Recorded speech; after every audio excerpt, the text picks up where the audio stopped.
Hello, comic book community. My name is Joe, and this is 360 Comics. Earlier this week, I picked up a nice, small little collection of only key issues from a local collector who was looking to get rid of some duplicates that he had, and honestly, it was the easiest collection purchase I've ever done. Before we get into what I picked up, just a reminder, we're doing a 1,200 subscriber giveaway right here on YouTube for this copy of Alpha Flight #1. All you gotta do is hit that subscribe button, give this video a thumbs up for a like, and leave a comment down below. That'll get you one entry. You can also go back to all of our videos that have come out since Christmas and all the videos that are going to come out until we hit 12,000 subscribers, and give those videos a thumbs up for a like and leave a comment on them for additional chances to win. So make sure you check out all of those videos if you want to maximize your chance of winning. Also, follow us on Instagram because I'm going to be announcing a 6,000 follower giveaway next week. So like I said, this may have been the easiest collection purchase that I've ever done. Basically, a local guy to my area who, we follow each other on Instagram, he messaged me and said he had some extra books, some doubles and triples that he wanted to get rid of. Didn't really need them anymore. He had already upgraded to higher grade copies and wanted to ditch these. And was wondering if I would pick them up, and he sent me pictures of everything, told me the condition, and he had an asking price. Initially, the asking price was a little bit higher than I wanted. He came back a couple days later and said, you know what, I'll take less, and we ended up settling on a number. Now, stick around to the end of the video, because not only will I tell you how much I paid for it, but I'll kind of tell you how much I think this is worth, in a conservative market, meaning, kind of the low end of what I think I'll get for this, and also an optimistic market, meaning what is the highest possibility I think I could sell this stuff for. As usual, I'll be starting off with the lower value stuff and working our way up to higher value. And kicking it off here, we've got a nice $5 key here with Wolverine #50. Now, I believe this is a minor key, maybe first appearance, but I think the value really lies in the draw really lies in the cover of this book. It is a pretty cool die-cut cover with these scratches in it, and actually those scratches are cut out, and what you're seeing in those scratches is actually the first page of the comic. There's actual holes in the front cover. This was a gimmick done in the 90s, kind of alongside the foil covers and the acetate covers and all that stuff. Kind of gimmicky, but definitely a cool thing to include, especially with Wolverine and the claws and everything. A really popular character. Like I said, this is a $5 book in high grade. You can get it for less in a lower grade. Nothing super special here, but definitely a book that Wolverine collectors will pick up, and this will be in my claim sale this weekend. Next, we got crossover #3. And this book was pretty hot earlier this year, this Todd McFarlane Spawn cover. I think this was a variant, but don't quote me on this. It might be cover A. But there were actually different versions of this cover with a different comic book being read on the front. A lot of the early Image properties were used as the comic of choice. I think the Savage Dragon, I believe there was Shadowhawk, and this one actually has the cover of this book right there. So, kind of funny there, a little comic within a comic within itself. Inception, Comicception. Anyway, this was, like I said, a hot book earlier this year, but it's cooled down quite a bit, and I think these sell for about $5 to $10. Nothing special, but, the McFarlane collectors and the Spawn collectors will definitely pick this one up. It's definitely a cool cover. Next, we got Teen Titans Annual #2, the first appearance of Vigilante, and this is a book that is pretty scorching hot right now.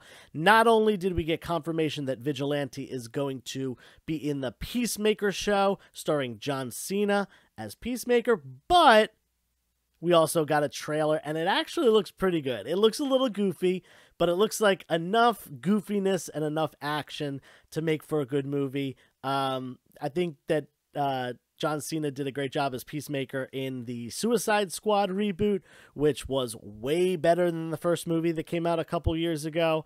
And definitely, I'm going to be checking out the show. I think it's on HBO Plus, if I remember correctly, which I do have now. So I'm excited to check that out. Looks pretty good. Anyway, first appearance of Vigilante. This book kind of has been going up and down and down and up, and I've seen it kind of all over the place. I saw it like kind of spike up to 30 and go down very quickly. I was seeing copies sell for $5 and $10, but definitely since we got the trailer, it's gone back up again. I'm seeing higher grade copies sell for about $30. This one is probably more about $20. It's definitely got a little bit of wear around the edges, so I'll put it at like $15, maybe $20. Next, we got a book. One of these copies is staying in my personal collection. There was two of them. We've got Daredevil number 179, and one, I'm collecting an entire Daredevil run, and two, this is one of the few books in the Frank Miller part of the run that I don't have. Frank Miller started doing the art for Daredevil at 158, and then took over the writing as well at 168, and he did both of those all the way until 191. So this is, right in there. Classic cover featuring Elektra, and just a great book to have, especially if you're a fan of these characters. Daredevil, Elektra, MCU, there's definitely something going on there. I would love to see, I think her name's Elodie Young, come back as Elektra. I think she did a great job. Superb actor. Anyway, gonna keep one of these, like I said, and sell the other one. Again, this book is kind of in the $15 to $20 price range. They're both actually pretty high grade copies. One is a little bit higher than the other, so I'll probably end up keeping that one. Next we got, back from the early Bronze Age, a 20 center Action Comics number 432. This is certainly the oldest book in this little haul here. This is the first appearance of Toyman. I know nothing about this character. I'm not big on Superman or Action Comics, and I'm not even that big on DC outside of Batman and the Bat Family, but this is definitely one that people look out for because it sells for about $20 in this grade. I actually saw some higher grade copies sell for quite a bit more, some of them up to like $50. This one got a couple spine ticks on it, so I'm putting it kind of at the $20 value here. Next, we got Amazing Spider-Man 315. This book has gone pretty wild in the last year. It features the first cover appearance. Now, it is a very small cover appearance of just his head, of Venom, but it's also the second appearance of Venom and a Todd McFarlane cover. All those things put together make this a book that people definitely, look out for. Definitely 316, the book after, which has that image of Venom coming at you, and the first full body Venom cover appearance. That one takes the cake over this one every day, but still, this has some significance being Venom's second appearance, as well as first tiny little baby. This is almost like a cameo cover appearance, just because he's not part of the scene on the cover, and it's just his head. I kind of want to call it a cameo cover appearance, if that's even a thing. This one, it's got a couple spine ticks. It's not perfect, but probably falls in the $20 to $25 range. Again, there were copies selling online for like up to $50 in a really high grade. This is certainly not one of them. It has 3 kind of medium spine ticks, but other than that, looks pretty nice. Also, this is definitely a book you'll look out for the newsstand copy for. This is not a newsstand copy, but I did look on eBay, and newsstand copies are going for quite a bit more than the regular ones, as long as they're high grade. Same goes for the next book. You saw it in the beginning of the video. We got Spawn number 1.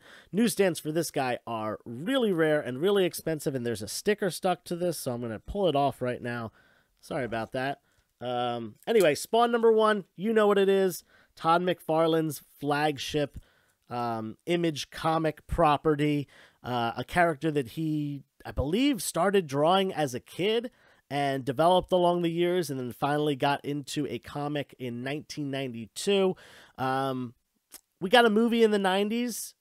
I think it's been probably 12 years of Todd McFarlane talking about doing another movie.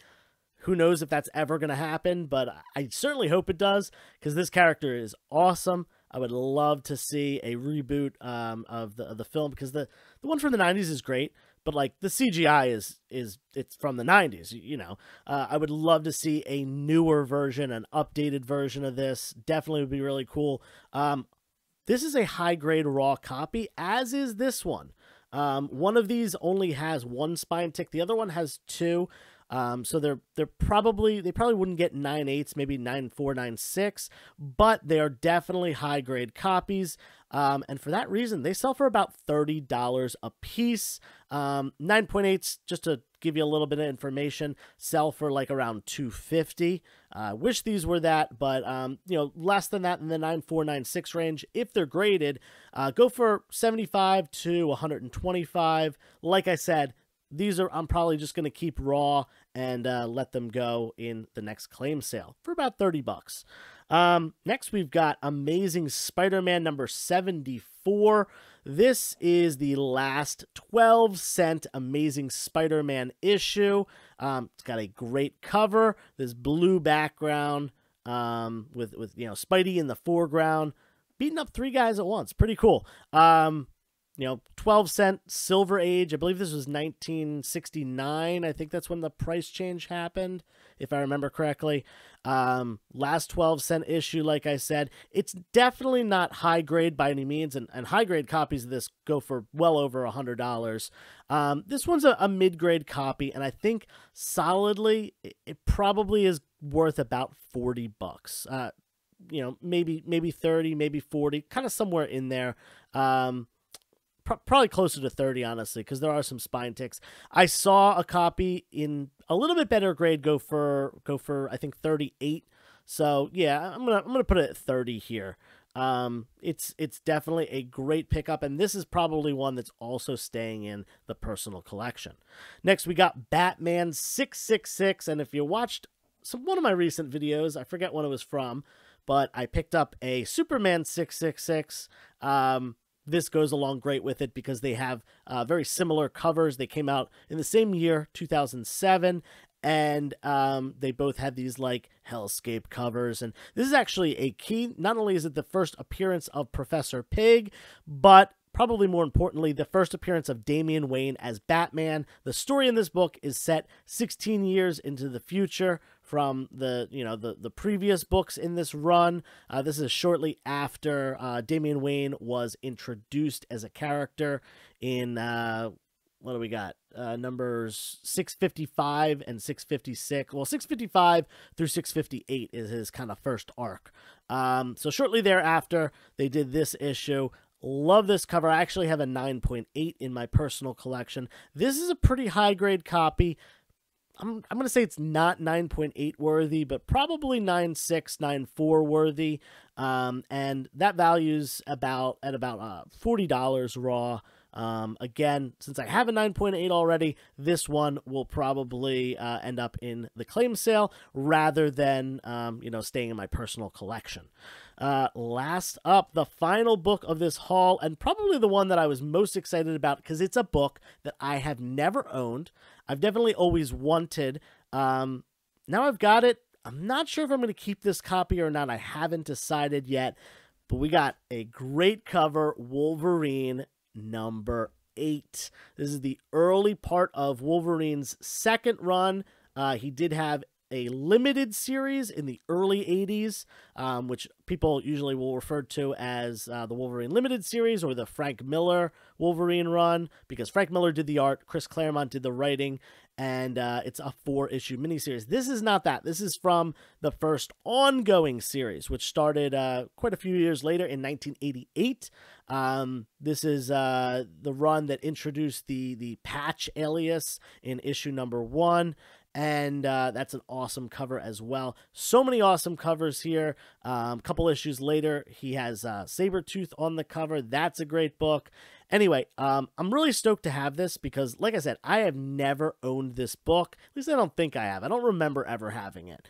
Great cover with Wolverine and the Joe Fixit persona of the Incredible Hulk on the front, the Gray Hulk, people like to call him. And yeah, high-grade copies of this go for a few $100s graded, 9/8. But this one, it's got quite a few spine ticks. It looks like something might have been rubbed up against the edge because there's like a consistent line of a bunch of spine ticks. Not really sure what's going on there, but they are color breaking, so it's not like they're going to press out or anything. I think this copy is probably worth about $40. As it is, it's definitely not as bad as some of the ones that were going on eBay for $25, $30, but it's definitely not a higher grade one going for, well past 100, 200. That being said, I'm not sure what I'm going to do. I'm not sure if this is going to end up in the personal collection or not. Like I said, I've never had a copy before.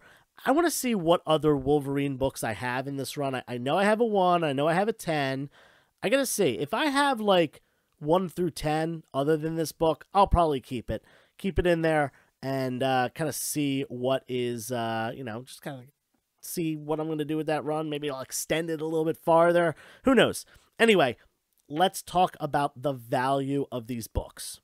If you've been tallying up the numbers along the way, you'll know that the optimistic estimate of the value of this collection is probably about $275. Now, that is the optimistic estimate, not what I think I'll get for it. That's kind of getting market price for all of the books. Now, that usually doesn't happen. Some of the books sit for a while and don't sell for a while. Other times, someone will talk me down on a price or combine books. I'm a big fan of when I go out and buy books, bundling them together to get a little discount. And when I do claim sales, I let people do the same thing. Only fair. And it's a great way for me to move more product and other people to get more books for a better price. So, like I said, optimistic $275. I think in a realistic world, since this is a smaller collection, I'll probably get reasonably close to that. Kind of the low end of what I think I'll get is probably about $220. And that really works out nicely because I spent $110 on this. The seller, he originally came to me, was asking $160. I turned that one down. He came back and said, you know what, I'll take $120 for it. I told him I was kind of at 100. He was at 120. Let's meet in the middle, 110. We said okay, and I went and picked up these books from him. I think $110 was a pretty solid deal. I should be able, like I said, to comfortably double my money. Now, that's if I sold everything or sold most of this stuff. There are a couple books that are sticking in my personal collection, so even after that, I definitely would like to at least break even, which I think is certainly possible. Probably make a little bit. Maybe after I take out the books that I want, probably might get $150 for this stuff. It'll take a little bit of time. Not all these books are super hot right now, so it's not like they're flying off during the claim sales, but they certainly are all keys that people do look out for, so it shouldn't be hard to sell any of them over the next couple months. Anyway, thanks for watching this video, guys. Let me know in the comments below how you think I did. If you're looking for any of these books, definitely hit up the claim sale that I'm doing Friday on Instagram Live. That's 8 p.m. on, wow, what's the date there? January 7th, 8 p.m. And yeah, I think I did pretty well here. Let me know in the comments, like I said. Follow us on Instagram. And until next time, turn the page, wash your hands.